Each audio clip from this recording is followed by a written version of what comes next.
91-year-old Alan Hughley has been living with a secret for more than 60 years. I don't lie awake thinking about it. They go crazy doing that.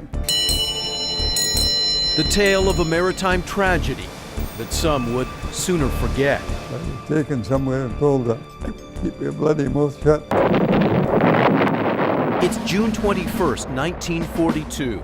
Alan is serving as chief engineer on the minesweeper Georgian, under the command of Captain A.G. Stanley. That's him right there in the middle.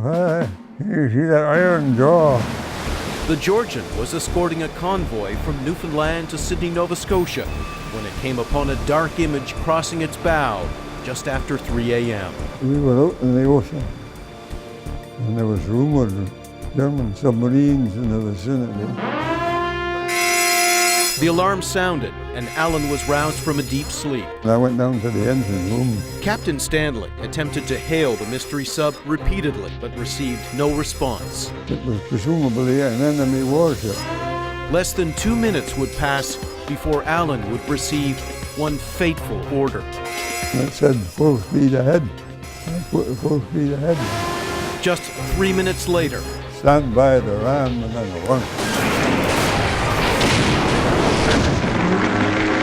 the sub disappeared into the murky depths of the Atlantic.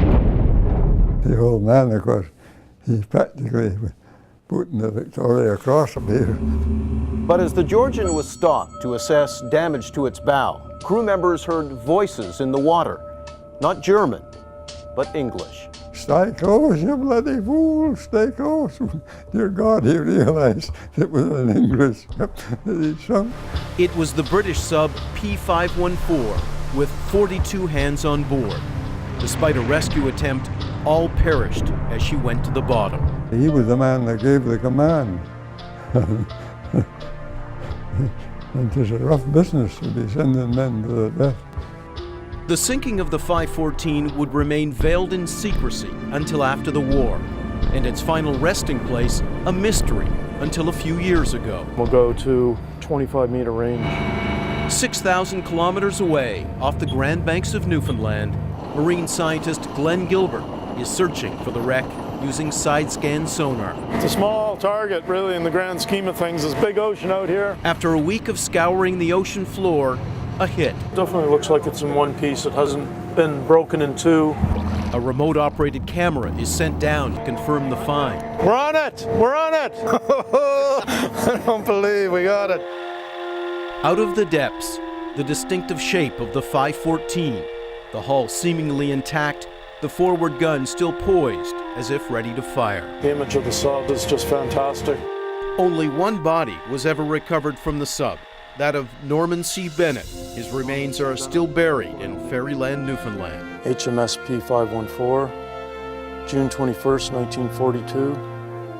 Rest in peace. A formal inquiry would eventually clear Captain Stanley of any wrongdoing. He did what he should have done. It finished the old man. He never went back to sea again. A maritime tragedy that would have disappeared into the depths of history if it weren't for Alan Hughley and Glenn Gilbert.